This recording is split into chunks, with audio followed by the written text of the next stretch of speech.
Hi, welcome to West 57. I'm Steve Croft. Picture a no man's land with broken windows, dark abandoned buildings, no law and order.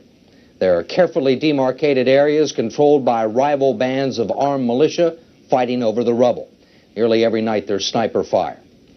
It sounds like Beirut, but in fact it's America, a creature of state, local, and federal government, the product of bad politics, failed policy, and official neglect. It exists unseen except by those who live there, a stone's throw away from some of the most valuable real estate in our nation's third largest city.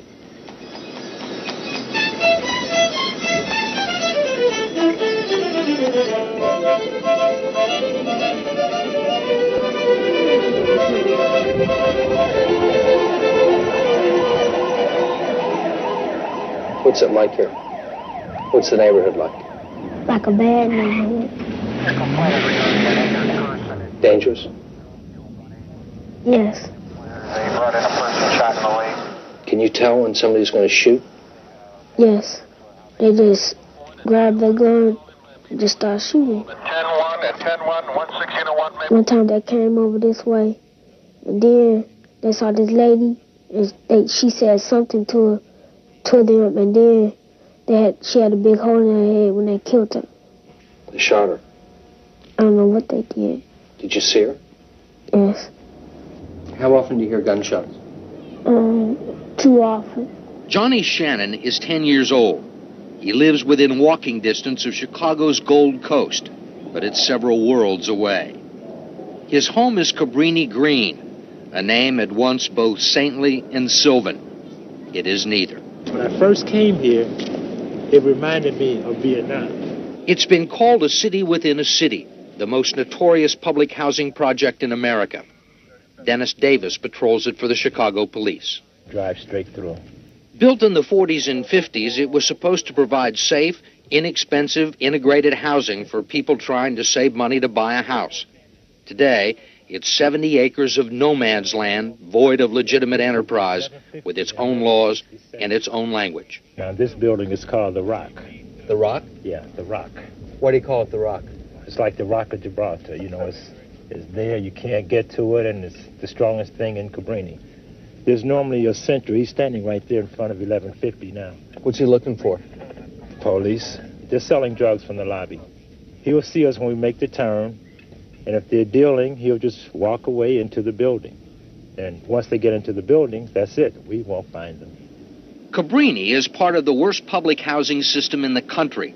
So bad that 2 years ago, the federal government threatened to take it over. The Chicago Housing Authority doesn't even know who lives in its buildings, but 100,000 people are waiting to get in. The only structure is provided by the gangs, who mark their turf with spray paint and set up sniper posts in high-rise buildings. The working poor Cabrini was designed for have long since fled, leaving the desperate alongside the helpless. And I don't give a damn how hard you try to teach your kids to walk a straight line. The game bangers are the role model for these children in this neighborhood. 60% of the households here are headed by single women. Patricia Welch is one of them, trying to raise 3 boys. 2/3 of Cabrini's residents are children. What's it like living here? Hell. Why hell? Because you don't know if a bullet gonna come through your window. You don't know why you're going to the store, if you're gonna be shot at, or your children be hurt in any kind of way. When was the last time they were shooting here? Well, my building last night. Do you think your mother worries about you living here? Yes. Why? Because when you go outside, there's bad things happening out there. What's the closest you ever come to getting hurt by the gangbangers? Well, one time I was playing in the playground. They just started shooting back and forth. What do you do when you hear shooting? I run. We're in a battle. We're in a battle with the gangs for those youngsters. Bob Martin heads the Chicago Intervention Network, a city agency that works with gangs. We have what we call marginal youth, or what some gang members call trophies. Why trophies? They are children that are born out of wedlock, that the fathers oftentimes brag about how many youngsters they have, how many sons they have. And the code word for son is trophy. That is the next wave of gang members coming up. And when you hear gang members say, "You'll never stop the gangs," you can't stop us. We are a nation. That's what they're referring to. When you think of Cabrini, you can look right out my window and see it. It's only 6 blocks. But it's a cancer that can spread into every neighborhood in the city of Chicago. Cabrini first gained notoriety in 1981, when then Chicago Mayor Jane Byrne briefly took an apartment there. I'm going to straighten out project living in this city, because by allowing it, we can harm the whole city, and I'm not going to have it. By most accounts, Byrne spent 1 or 2 days a week there for 6 months, and then Cabrini once again fell into neglect. Today, the housing authority is $30 million in debt. The building codes are not being enforced, and the elevators, when they work, are called the most dangerous form of public transportation in Chicago. Do the gangs control the elevators? Yeah, they do. Yeah, they can control them. At one time, they, as a matter of fact, they would hide up here. And if a young lady got on the elevator, they would jump down and, do what they wanted to do to her. They used to hide guns up there. This is 11. That's 11? Right. Okay. It's pretty dark out there. Yeah. Yeah. And see, that's another thing about these elevators, because you never know what's going to happen when the door opens. Just watch my back.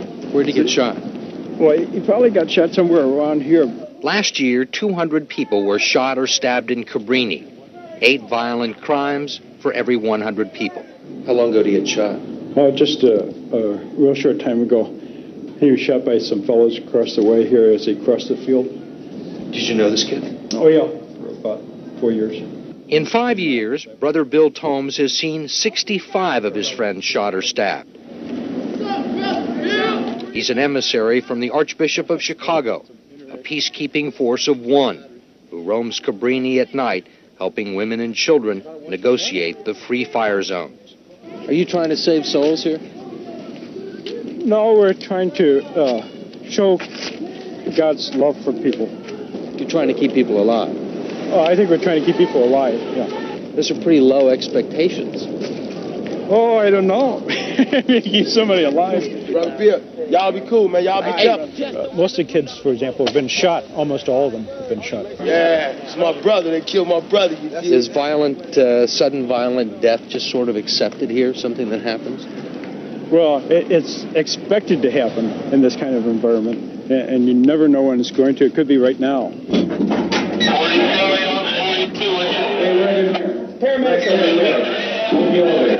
In fact, it was 15 minutes later.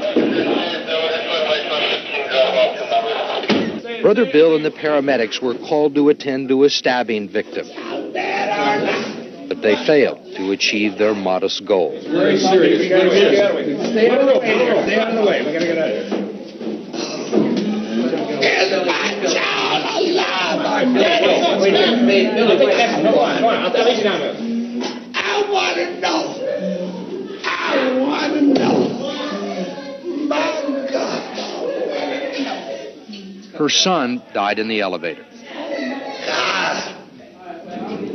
Who controls this area? Does the police control it? Yeah, we control it. Yes. You're serious? I'm serious.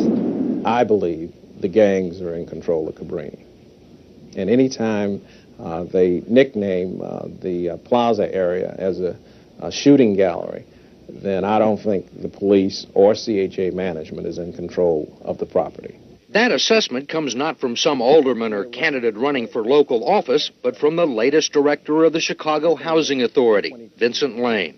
We've talked to residents at different housing projects in Chicago who describe the buildings they live in or the projects that they live in as the graveyard, the DMZ, death row, Beirut. That's right. Accurate descriptions? Accurate descriptions. With the one exception today, and that's at a building, 2417 West Adams, When I got in here, I was so thrilled about the apartment. 2 bathrooms, 4 big bedrooms, roomy. I could fix it up like a home, you know. When Evelyn Walker first moved to 2417 West Adams, she thought she'd died and gone to heaven. But that was before she found out it was called the graveyard, and with good reason. And I mean, a lot of bullets come in. I'm not talking about 1 or 2 bullets. Into the apartment? It was attacked from every angle. One day it might be the back. Next day it might be the front. Sometimes it'd be from back and front. What did you do to try and protect yourself? Well, we stopped eating at the dining room table, for one thing. We got a big closet in the back. We stayed in that closet basically when shooting would occur. My children were actually trained like maybe men would be in the service to take cover, hit the floor. Using it at 4 o'clock in the morning. I just came over. That was before Vince Lane and the Chicago Housing Authority announced a plan to take the projects back from the gangs, with police sweeps, security gates, and ID checks. The first step was to get rid of the squatters. Federal agents and Chicago police forcibly removed anyone who wasn't on the Housing Authority's list. Who's Deion Wilson? That's me. Who's Calvin Gibson? That's me. You want to go check the school? It's really no different than when you and I were in school, where 2 or 3 bullies controlled the whole classroom. I proposed to turn that around. I want to give the residents the support so that they can throw the bullies out. You've got security people all over the building now. Well, that's for now. That's for now. But what about when security leaves? Do you think security's going to leave? I think security is going to leave eventually. I admire your confidence, but I think you need to note that you are the 8th person to have this job in the last 5 years. There were a lot of employees when I got here said I wouldn't last 3 months. How long have you been here? 6 months. That was in December, and Vince Lane is still there. But there are some, including the Urban League and the Mayor's Advisory Council, who believe the solution to high-rise ghettos like Cabrini-Green may be to level them. The only hope for kids like Johnny Shannon, escape. What are you going to do if the gangbangers come up to you and say, we want you to join? I'll tell them no. What if they insist? I'll still tell them no. I won't join. Would you like to live somewhere else? Yes. Where would you like to live? In Beverly Hills. In Beverly Hills. Why in Beverly Hills? Because it's like no violence. There are kids that are savable in the Cabrini-Green area who want to get out of the gangs, but they say, what do I do? Where do I go? You got to have a dream to turn your life around, to shoot for something. And how are you going to dream if you haven't seen anything? Just had a gang fight between members of the 500 West Oak building and the 11 to 17